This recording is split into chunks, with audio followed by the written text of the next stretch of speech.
Kitchen art ચેનલમાં આપ સૌનું સ્વાગત છે। પંજાબી સબ્જી તો તમે ઘણી ખાધી હશે, પણ આજે મારી રીતથી બનાવેલી ખાશો ને તો આંગળા ચાટતા રહી જશો। તો ચાલો પહેલી સબ્જી આપણે શરૂ કરીએ, કાજુ કરી। કાજુ કરીની સબ્જી બનાવવાની છે એટલે કાજુ તો જોઈએ જ ને, અને એના સિવાયની બધી સામગ્રી અહીંયા જ છે। જુઓ, કાજુ, મીઠું, પંજાબી ગ્રેવીનો મસાલો, જાવત્રી અને બાદિયાણ, લાલ મરચું, લસણ, કસૂરી મેથી, આમાં તજપત્તા અને મરી છે, આ છે ગરમ મસાલો, અને આ છે કાશ્મીરી મરચું, જેનાથી સબ્જીનો રંગ બહુ સરસ આવશે। અને હા, ગ્રેવી માટે કાંદા અને ટમેટાં। તો ચાલો આપણે શરૂ કરીએ કાજુ કરીની સબ્જી। સૌથી પહેલાં આપણે કાજુને તળી લઈશું। 2 ચમચા તેલ લીધું અને હવે એમાં આપણે કાજુને તળી લેવાના છે। કાજુ કરીની સબ્જી કરતી વખતે જ્યારે આપણે કાજુ તળીએ છીએ ત્યારે સાવ ધીમા ગેસે એને તળવાનું છે। અને હા, ગુલાબી રંગના થાય ત્યાં સુધી જ। જો જરાક પણ લાલ થશે તો પછી સબ્જીમાં બળેલા કાજુનો સ્વાદ આવશે, અને કાજુ એટલા સોફ્ટ હોય છે કે એને વધારે ગેસ મળે કે વધારે ફ્લેમ મળે તો બળી જતાં વાર નહીં લાગે। એટલે એને ધીમે તાપે કરશો તો ક્રિસ્પી પણ રહેશે અને સ્વાદ પણ સરસ આવશે। આમાં ધીમા ધીમા બબલ્સ તમને દેખાતા જ હશે, એ બતાવે છે કે હવે કાજુ થઈ જવા આવ્યા છે। બસ કાજુ જરાક ગુલાબી રંગના થાય ને એટલે આપણે એને કાઢી લઈએ। જોઈ શકતા હશો કે હવે કાજુનો રંગ ફરવા માંડ્યો છે, તો આપણે એને એક ડીશમાં કાઢી લઈશું। જુઓ, કાજુનો રંગ ગુલાબી થઈ ગયો છે। હવે આપણે આમાં જ ગ્રેવી બનાવીશું, અને ગ્રેવી બનાવવા માટે જો આમાં તેલ વધારે હોય તો થોડુંક તેલ કાઢી લેવાનું। હવે ગ્રેવી બનાવવા માટે સૌથી પહેલાં આપણે એમાં કાંદા નાખીશું। કાંદાની મેં લાંબી લાંબી ચિપ્સ કરી છે, જો મોટા ટુકડા કરશો તો પણ ચાલશે। અને આને પણ ગુલાબી રંગના થવા દેવાના છે। અને હા, એક વસ્તુનું ધ્યાન રાખજો, જ્યારે આ ગ્રેવી માટેના ક્યારેય પણ ટમેટાં અને કાંદા આપણે સોતળીએ ને ત્યારે ગેસ ફાસ્ટ રાખવાનો, કારણ કે એને આપણે ચડવા નથી દેવાનું। આપણે એનું શાક નથી બનાવતા, આ ગ્રેવી બનાવીએ છીએ। બસ થોડા સોફ્ટ થઈ જાય એટલે તરત એમાં તજપત્તા, મરી, બાદિયાણ અને જાવત્રી નાખી દેવાના, અને થોડુંક હલાવવાનું। બસ હવે એમાં ટમેટાં નાખી દેવાના,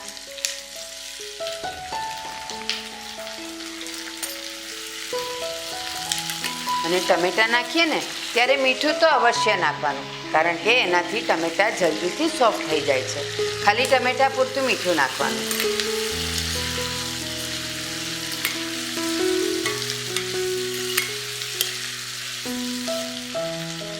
જો ટમેટાં થોડા સોફ્ટ થવા માંડ્યા છે।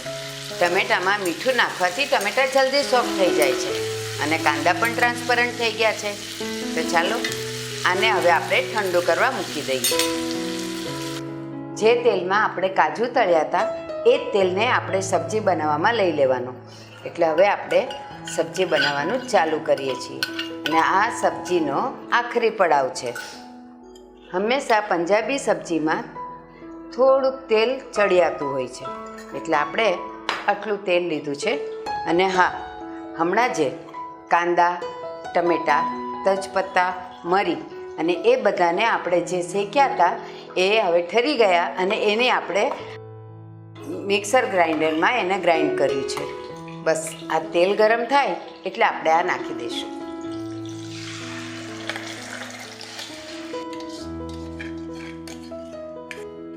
આનો પહેલો ઉભરો આવે એટલે આપણે એમાં બધા મસાલા કરીશું।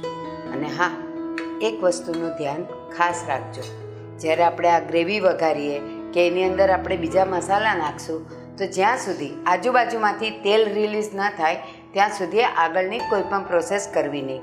તો જ આ બધું ચડી જાય અને એની કચ્ચાપનની કંઈ વાસ ન આવે. જુઓ, આ પહેલો ઉભરો આવી ગયો. એનો અર્થ એમ થયો કે આ બધામાંથી જે એનું કાચાપણું હતું ને એ બધું નીકળી ગયું. હવે આને આપણે થોડુંક ધીમું કરી દઈશું અને હવે બાકીના મસાલા કરશું. આપણે પહેલાં તો ટામેટાં પૂરતું જ મીઠું નાખ્યું હતું. હવે ગ્રેવીનું મીઠું પણ નાખવાનું છે. તો આ રહ્યું મીઠું. અડધી ચમચી હળદર,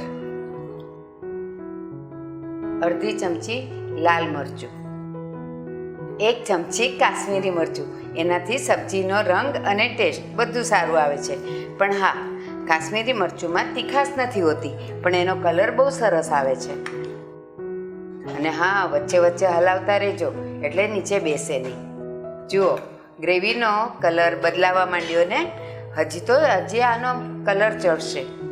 હવે કાજુ, બદામ, ખસખસ અને મગજતરી એને અડધો કલાક પહેલાં પલાળી રાખેલું અને અત્યારે એને ગ્રાઇન્ડર મિક્સરમાં એને ગ્રાઇન્ડ કર્યું અને એ હવે આપણે આમાં નાખીશું. આનાથી ગ્રેવી ઘટ્ટ થાય અને ટેસ્ટ પણ સારો આવશે. જો કદાચ ને તમારા ઘરે કાજુ, બદામ, ખસખસ કે એ કંઈ ન હોય ને તો થોડુંક દહીં નાખવાનું. એનાથી પણ એનો ટેસ્ટ સરસ જ આવે છે. હવે થોડીક રાહ જોવી પડશે. ગ્રેવીમાંથી હવે તેલ છૂટું પડવા માંડ્યું છે. આજુબાજુ દેખાય છે ને? બસ આ જ ટાઈમે આની અંદર આપણે ગરમ મસાલો અને પંજાબી ગ્રેવીનો મસાલો પણ નાખવાનો છે અને એ પણ અડધી ચમચી, વધારે નહીં. પંજાબી ગ્રેવીનો મસાલો. અને હા, હવે વારો આવ્યો આપણે જે કાજુ તળ્યા હતા ને એ કાજુને નાખવાનો. તો તળેલા કાજુ આપણે આ ગ્રેવીમાં નાખીશું.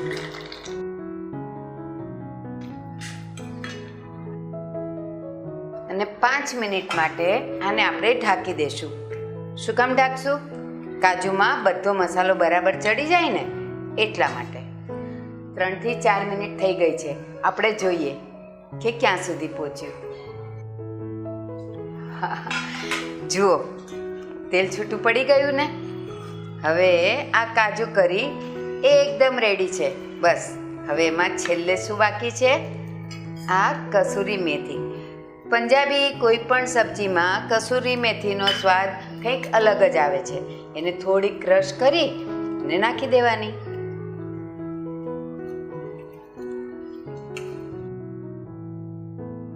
જોયું ને?